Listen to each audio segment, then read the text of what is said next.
Hi friends అందరికీ welcome back to my channel. So ఈరోజు ఈ వీడియో వచ్చేసి మార్నింగ్ రొటీన్ అనమాట. సో ఫస్ట్ అయితే బయట మంచిగా ముగ్గు అయితే వేసాను కడిగేసి. సో ముగ్గు ఎలా ఉందనేది కామెంట్ సెక్షన్లో కామెంట్ చేయండి. ఆ తర్వాత కొన్ని గిన్నెలు ఉంటే మొత్తం కడిగేసాను అనమాట. ఇంకా గిన్నెలు కడిగేసి సగం పని అయిపోయినట్టే కదా. సో ఫస్ట్ అయితే గిన్నెలు మొత్తం క్లీన్ చేసేసాను. ఆ తర్వాత ఇంకా మార్నింగ్ అయితే నాకు టీ తాగడం అలవాటు. సో ఫస్ట్ అయితే తర్వాత టీ అయితే పెట్టుకున్నాను. ఇంకా టీ తాగేసిన తర్వాత ఇంకా నేను టిఫిన్ అయితే చేస్తున్నాను అనమాట. ఈరోజు టిఫిన్ వచ్చేసి మా ఇంట్లో ఇడ్లీ అనమాట. సో చట్నీ మీలో ఎంతమంది ఇలా ట్రై చేస్తారో చెప్పండి. అయితే ఇలా ట్రై చేశారనుకోండి మీరు ఇంకా సపరేట్గా పోపు వేయాల్సిన అవసరం ఉండదు, డైరెక్ట్ తినేసి సరిపోతుంది. కొన్ని చట్నీలకి ఏంటంటే పోపు వేస్తేనే బాగుంటాయి. సో ఎవరైనా ట్రై చేయకపోతే తప్పకుండా ట్రై చేయండి. ఏం లేదంటే జస్ట్ ఒక ప్యాన్ పెట్టుకొని కొద్దిగా ఆయిల్ వేసుకోండి, ఒక 2 స్పూన్స్ అలా. ఆ తర్వాత కొంచెం పల్లీలు అలాగే పుట్నాల పప్పు ఉంటుంది కదా, అది కొంచెం వేసేసి మొత్తం దూరగా వేయించుకున్న తర్వాత పచ్చిమిర్చి వేసుకోండి. పచ్చిమిర్చి కూడా వేయించుకున్న తర్వాత ఇందులో మెయిన్ వచ్చేసి కరివేపాకు కొత్తిమీర అయితే వేసుకోవాలి ఎక్కువగానే. ఎందుకంటే కరివేపాకు కొత్తిమీర చాలా ఇష్టంతో తినరు కదా ఎవరైనా సరే. ఇలా చట్నీలో వేసారనుకోండి ఆటోమేటిక్గా వాళ్ళు తినేస్తారు. పిల్లలకు హెల్తీ కూడా మంచిది, పెద్దవాళ్ళకు కూడా చాలా మంచిది కరివేపాకు. సో నేనైతే ఎప్పుడు ఇలా ట్రై చేస్తాను. ఇంకా కొంచెం కరివేపాకు ఎప్పుడైనా సరే కొంచెం కొద్దిగా ఎక్కువగానే వేస్తాను అనమాట, ఎందుకంటే తినరు కాబట్టి. సో మనము కరివేపాకు అలాగే కొత్తిమీర డామినేట్ చేయాలి అంటే పచ్చిమిర్చి కొంచెం వేసుకోవాలి ఎక్కువ. సో దీని టేస్ట్ బ్యాలెన్సింగ్గా ఉండాలంటే ఇందులో నేను ఇంకా అల్లం అయితే వేస్తాను, చూడండి తెలుస్తుంది మీకు. సో అల్లం వేయడం వల్ల కూడా ఇంకా టేస్ట్ అయితే చాలా బాగుంటుంది. ఇది మొత్తం అయిపోయిన తర్వాత పూర్తిగా చల్లార్చుకోవడానికి పక్కకైతే పెట్టేశాను. ఈ లోపైతే ఇంకా ఇడ్లీకి అయితే కొద్దిగా వాటర్ వేసి, తెలుసు కదా ఇడ్లీ బ్యాటర్ అయితే నైటే నానబెట్టి పెట్టేశాను అనమాట. సో ఇడ్లీ కూడా ఇంకా పెట్టేశాను. ఇడ్లీ ఒక వాయి అయితే అయిపోయింది.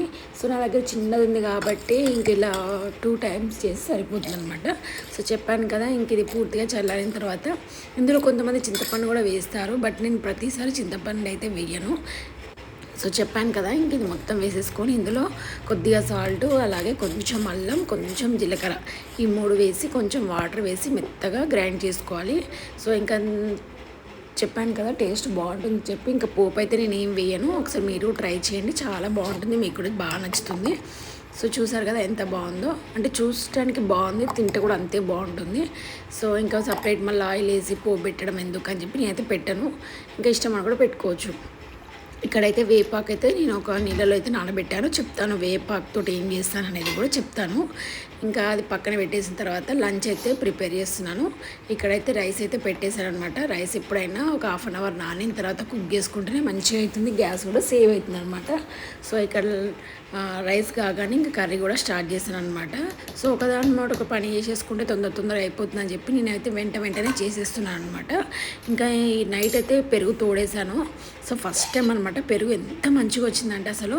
సో చూసిన గడ్డలు మంచిగా వచ్చింది అసలు పెరుగు. సో ఏంటంటే ఇందులో నాకు ఈరోజు అర్థమైంది ఏంటంటే పాలు కొంచెం చిక్కగా ఉంటే ఇలా వస్తుందేమో మేబీ, మరి మస్తు అనిపించింది పెరుగు మాత్రం. ఇంకా అది అయిపోయిన తర్వాత ఇంకా అన్నం పక్కన పెట్టేశాను వేరే ఒక స్టవ్ మీద. ఇంతకుముందు మీకు వేపాకు చూపించాను కదా ఏం చేస్తున్నానని చెప్పి. ఏం లేదండి, ఒక గిన్నెలో కొన్ని వాటర్ తీసుకుని అందులో మెంతి పొడి అలాగే లవంగాలు ఒక 5-6 కరివేపాకు వేసేసుకొని మనం ముందుగా కడిగేసుకున్న వేపాకు. సో ఖచ్చితంగా వేపాకు మాత్రం 2 టైమ్స్ కడిగి అలా నానబెట్టుకొని వేసుకొని డైరెక్ట్ అయితే అస్సలు వేయకండి, ఎందుకంటే చాలా దుమ్ము ఉంటుందన్నమాట. ఇవన్నీ ఎందుకంటే డ్రాండ్రఫ్ ఉన్నా లేకుంటే మన హెయిర్లో ఇచ్చింగ్ అనిపించినా దురద అనిపించినా కూడా దీంతో మంచిగా రిలీఫ్ ఉంటుంది అనమాట. సో నేను చెప్తాను ఎలా ఏంటి అనేది ఫుల్ వ్లాగ్లో. సో ఇంకా అది అయిపోయిన తర్వాత ఇంకా పక్కన పెట్టేసి ఇప్పుడు ఇంకా కర్రీ అయితే ప్రిపేర్ చేస్తున్నాను అనమాట.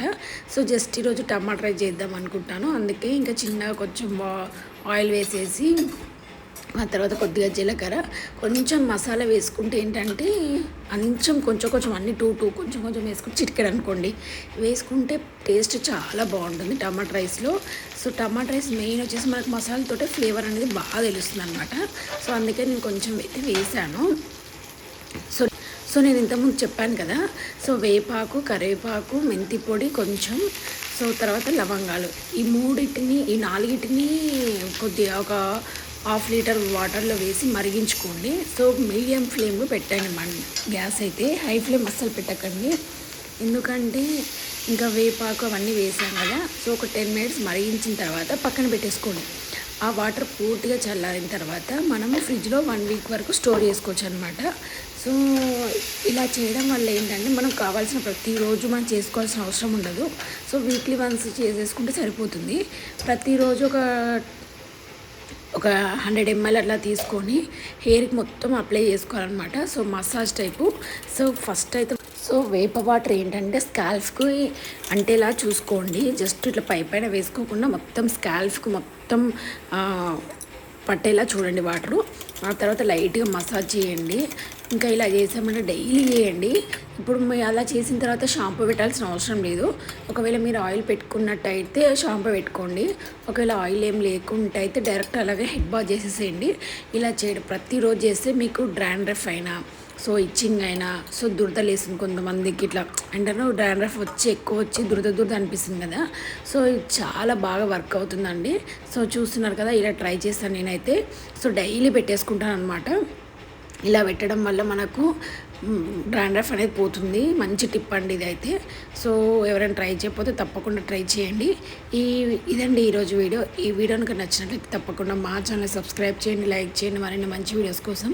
Thank you for watching this video. Take care, bye.